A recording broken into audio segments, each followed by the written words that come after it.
আসসালামু আলাইকুম। পিঙ্ক কালারের মধ্যে অ্যানিভার্সারির জন্য একটা কেক ডেকোরেশন করব। এটা ভ্যানিলা ফ্লেভারের 1.5 পাউন্ডের একটা কেকের অর্ডার ছিল আমার কাছে। তো আমি এটাকে সম্পূর্ণ পিঙ্ক কালারের মধ্যে ডেকোরেশন করেছি। প্রথমে কেকটাকে ভালো মতো ফিনিশিং করে নিয়েছি, আর তারপর আমি গোলাপগুলো করে নিব।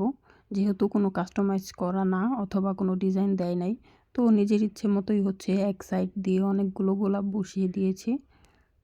আর আমি সবসময় যে নজলটা দিয়ে গোলাপ করি, এটার মাথাটা একটু বাঁকানো, মানে হালকা একটু বাঁকানো।